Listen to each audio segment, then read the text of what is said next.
Hey, what's up? This is Chosen, running late this morning, but I am here to record as soon as I possibly can because we have got a 10X event coming into this weekend featuring none other than KRISK the Ageless, who is one of the best champions in the game. And we also have a guaranteed summon event, 40 shards for an epic champion. I am going to get you full context to everything going on in the game as we head into the weekend so that you can play efficiently. Let's get into it.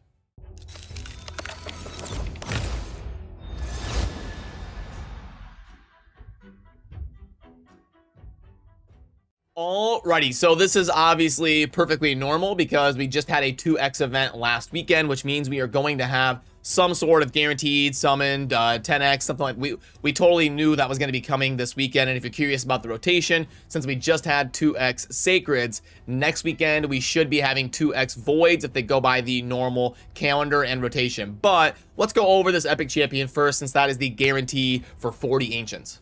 Okay, so here is the champion up for grabs if you spend 40 Ancients. Do I even try to say this name? This is a new champion to raid. I guarantee you I'm going to say it wrong.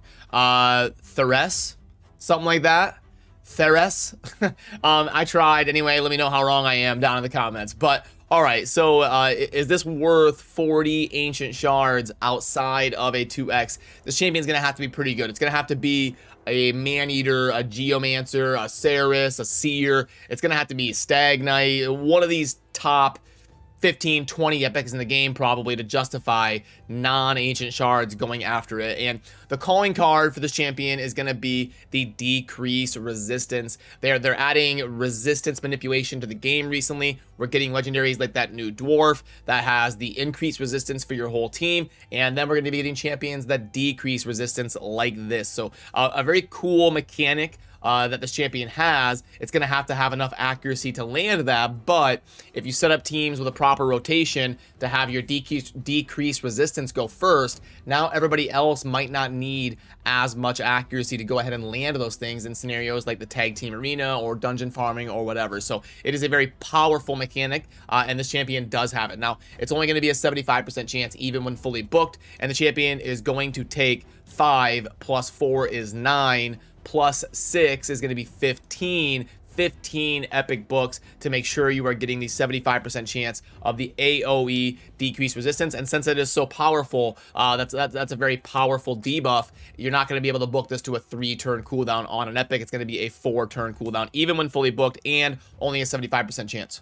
But even on top of the A3 here that manipulates resistance, we do have a very solid A2 that we're going to be getting consistent buff removal from enemy targets. We're gonna attack one enemy 3 times, and each hit has a chance to remove 1 random buff. So it's going to be pretty reliable buff removal where you want it the most and where you can target it and get consistent value. Now, that is a 3-turn cooldown still, and it's a single target ability, so it's decent. It's got some value, maybe not amazing though. And the A1 is going to be a multi-hitter that increases the duration of a debuff. So we've got buff, debuff, manipulation, and resistance, plus a passive that makes her hit harder versus almost everybody because you're going to be building her with accuracy. It is unfortunate she has a base accuracy of 0. We always want to take note of that when we have champions that need accuracy in order to land things, and you do need accuracy for manipulation stuff like this. Even though you're not placing a debuff, you are manipulating something. When you're manipulating turn meter, or you're increasing duration of buffs, or you are removing buffs, all of that, you do still need accuracy for all of those effects to take place on your enemy. So all in all, do I recommend spending 40 Ancient Shards to go after this champion? For most of you, probably not. Like, there is some solid and cool things going on with this epic champion. I don't think that she's bad or anything, but for a lot of you out there, especially if you're not high spenders, spending 40 Ancient Shards outside of 2X is pretty rough. I would probably, for 90-something% of you, say that you're going to be better off for the long-term health of your account to make sure you're pulling those Ancients during 2X events. But if you're an endgame collector and you want to go after this new epic in the game, by all means, go ahead. But now let's quickly go over the 10X so you have full context on this event going on, and we'll just kind of quickly breeze through each one of these champions that are involved in the event. And let's start with the crown jewel, pride and joy, KRISK the Ageless. Now, this guy would qualify as someone good enough to justify pulling shards outside of a 2X. This guy is probably for sure one of the top 10, probably one of the top 5 most valued and sought after champions that people want on their account. Back in the day, Plarium hosted a challenge for content creators to rank up and get gold 4 in the arena as fast as possible on a brand new account, and they gave us some shards to pull and stuff, and I was in that competition, and I was lucky enough to summon KRISK, and it won me the competition. I was able to take a brand new account from scratch, free to play, and get into gold 4 within like 3 days. Because the account summoned KRISK out the gate, and it just carried me to winning that event that Plarium hosted. So he is obviously amazing and incredible. Basically any stage of your account, when you're brand new, when you're a middle, end game, he's in so many of the super specialized, awesome clan boss compositions that are based around doing crazy damage. He's amazing in the Hydra, arena, defense, like just incredible champion that it can be used basically anywhere. So what I would say is, now do keep in mind that our next 2X is going to be Voids. Next weekend, we're going to be getting 2X Voids. So what I would probably say is, if you are super close to Mercy, if you know your Mercy system and you're within a few shards of hitting, I call them hot shards, when your shards are going to be boosted during Mercy, yeah, it might be worth pulling those shards and getting into Mercy and just throwing a dart at the board for a legendary and hoping that it is KRISK, because 10X events are way more impactful for Voids than they are for non-Voids, because there's a lot less Void champions. So the 10X for both Voids and non-Voids is obviously going to be way more likely to get the champion you're targeting when you're talking about Void champions. So if you are close to your Mercy, feel free to go at it. In my opinion, I think KRISK is worth that wish upon a star that you might actually nail the 10X and get him if you're close to Mercy. And then if you're not close to Mercy, if you're a high spender or something and you're the type to buy Void Shards, those type of people are definitely going to be pulling, especially if they don't have KRISK. So what you'll see is people that are close to Mercy going after KRISK and hoping that legendary turns into KRISK. And your high spenders, even if they aren't close to Mercy, if they don't have KRISK, they're going to want to be YOLOing shards to add this champion to their collection for sure. And I want to be mindful of your time and not have this video be 35 minutes, so I'm going to quickly breeze through and give you just a quick synopsis of the other champions. KRISK was worth a deep dive because he is amazing. So the other legendaries, they're going to be Lugan is one of them, and Lugan, I mean, he's fine. He's not really one of the super sought after champions in the game, but he does have some cool stuff. He's got block active skills on an AoE, but we actually just had a fusion that a lot of you, if you were super active and went after, maybe you got a champion that already does this ability. So Lugan might not stand out as much for you, but he does do some cool stuff, and he's really good in faction wars. Do I think he's worth YOLOing shards for and going crazy outside of a 2X though? Probably not. Then for Tyrant Ixlamore, he's actually one of the few non-Void legendaries that I don't have. He's not a legacy champion. He was not in the game on release. He was added a little bit after, and he is a reskin of Prince Kaimar. He's a really good champion, really generally useful, good support. You can do some cool like 1 or 2 man teams for spider grinding and stuff. Good in the Hydra, so definitely amazing in faction wars. So nothing wrong with him as a champion. He's definitely solid. He's just not like a top 10, 15 legendary in the game where you would probably YOLO shards during a 10X to get him.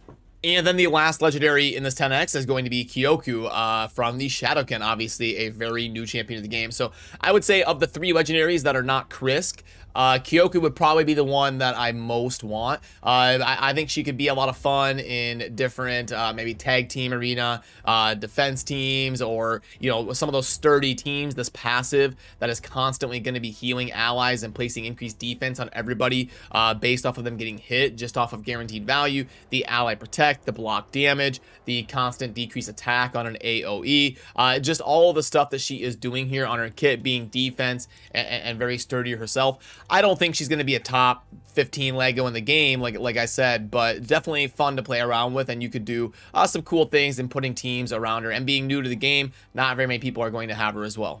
And then now as we get into the epics, I promise I'll go quicker. You know me, I get to rambling and talking about raid and I just kind of start going off. But Broodlord, so very cool name, by the way, as a StarCraft player. We had big Broodlord units that would deploy broodlings on the field. So for any of you that played StarCraft 2, I'm sure you're familiar with the term Broodlord. But anyway, I mean, he's a decent epic that's got some stuff going on here, but I don't think he's going to be super sought after. Then we've got Kunoichi from the Shadowkin, and we've got obviously the theme of this is kind of the Ally Protector 10X. So she is going to have that as part of the kit, but again, I don't think this is going to be some sort of sought after champion to add to your collection and worth YOLOing shards for. Then the last non-void epic is going to be Sandlash Survivor, and yeah, probably one of the more sought-after ones in this 10X. I never really played around with her a whole lot, but I know she sees a lot of play because of decreasing the duration of all enemy buffs by 1 turn and increasing the duration of all ally buffs by 1 turn. So you kind of get both sides of that coin on buff manipulation. You can book it to a 3-turn cooldown. So I think this is the best ability out of the epics in the 10X that's going on. So if you don't have Sandlash Survivor, that would be a fun one to maybe summon and play around with. And then the last champion here is going to be a Void Epic. So we've got a Void Legendary and a Void Epic, and it's going to be a new one in Andrisia. Now, Andrisia does match the theme of the kind of Ally Protector because of the passive here at the start of each turn. So it's a cool passive. At the start of every turn, we're going to place Ally Protect where it's needed most on 2 turns on the ally with the lowest HP, and it won't apply to her, so it'll always protect somebody. And then we're also going to place a Strength and an increased defense on this champion for 2 turns to help mitigate some of that damage. So yeah, and we've got some decreased crit damage. This is going to be great for boss fights. When you're in a single target scenario, you're going to decrease its crit damage and make it hit your whole team a lot weaker. We're also going to have some CC and some stun and some AoE buff manipulation, decreasing the duration of everything, and then also increasing duration of increased defense. So I think she's a cool champion. I don't think she's going to be one of those top Void epics like Ceres, Maneater, Seer, and that type of stuff. But yeah, a pretty solid progression epic and fun to play around with. So all right, that was a lot to cover, and hopefully we got through it all right, so you have context of the summoning events going on this weekend, and if you do decide to go for them, good luck. But now I want to go over the stuff in game so that you have some a scope of the landscape as we head into the weekend here. So just some quick notes to keep in mind. We do have CVC coming up on Tuesday, so you've got a few days to prepare and get everything ready to start double dipping some of your points. I was able to finish the Fusion last night, got that done, but I can't see it in game anymore, but I believe the Fusion is going to be ending pretty soon, within like a day or two. So focus on getting those epics and stuff leveled up if you are close to pursuing that, because the stuff in game is basically done for the Fusion. So if we go to the tournaments tab, we're going to be back to just normal stuff. You can see the artwork. None of these have the Fusion champion or anything special going on. We'll probably have like 10 to 15 days off here, and then we'll start kind of hearing about the next Fusion champion. They typically do these about once a month is the pace they go on Fusion. So here within the next 2 weeks or so, we'll probably start hearing about the next Fusion champion, and hopefully it'll be something to justify going after, but we'll have to keep you context as soon as we hear about that. So far as the tournaments going on right now, really not a whole lot to talk about. It's just kind of your classic arena, your tag team arena, and then we'll have an Ice Golem tournament coming up starting tomorrow to grind up over the weekend if you want to go after Relentless gear or stuff like that. Typically the Ice Golem tournament is one of the easier ones to win. Then as far as the events going on in game right now, we've got just your normal Dungeon Divers stuff. If you are going to go crazy on the Dungeon Divers, since we do have some core hammers and also some Epic Chaos Ore, which is a new resource and kind of fun to acquire and play around with, you may want to wait until tomorrow so you can double dip and grind the Golem tournament plus the Dungeon Divers event at the same time. And then the Summon Rush, this is going to be if you're YOLOing shards for KRISK or something, you'll be double dipping and getting points contributing towards the Summon Rush. This is pretty typical. We don't see anything outside of the ordinary except for the new XP barrel being part of the reward there.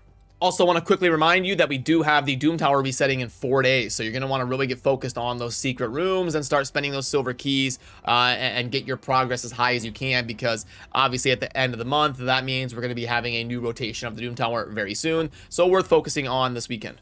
So now we'll take a look at the shop and we'll see if there's anything worth taking a look at. So I'm trying to go quick for you guys here because I know this is going to be a longer wrap-up type video. But anyway, the Privilege Pack available for PlariumPlay users on the PC.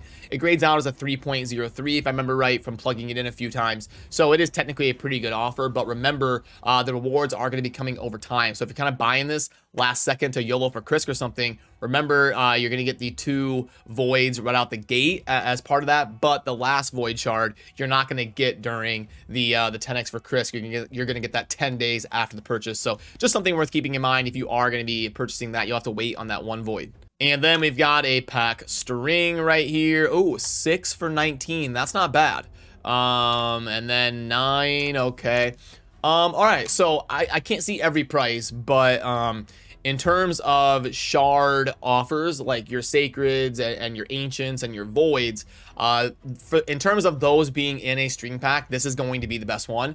Voids are typically the best value in these string packs, and this one looks to start off pretty decent in 6 for 20. So yeah, if you're a high spender and you're going to be going for KRISK, this offer probably makes sense for you. If you're a low spender, you might want to hold off for something better, but I bet you a lot of the whales are going to be scooping this up and going for KRISK. Then the monthly pack, we know the drill there. The mini mix, the pack string. Yeah, this one's garbage compared to the void one. So if you are going to be leaning towards buying one of the pack strings, definitely go with the void one over this one that has ancients. Like this will be like one sacred for $30 here or something. I don't know what the exact price is, but yeah, definitely go with the void one over this. The advantage, this one not going to be a super recommend from me, but it's technically decent for new players where chicken still has an insane amount of value. And then the regeneration set, I don't know, it didn't pop up for me. Let me go back in here.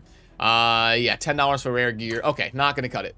Okay, so that was a lot to get covered going on here in game, but hopefully that gives you some context as we head into the weekend. And typically this is where I head to stream, but I've got so much to work on and catch up on that I've got to get to the grindstone here this afternoon. But I will definitely be back to normal tomorrow and streaming and saying hi to you guys. Maybe we'll mess around and play some Elden Ring. That's a big new game coming out. If you forgot about that, it did launch and I was able to play it for like an hour last night. The new kind of like Dark Souls type game that came out, if you didn't know about that. But yeah, otherwise, good luck on your shards if you're pulling, and I will see you soon. Thank you for watching. Peace.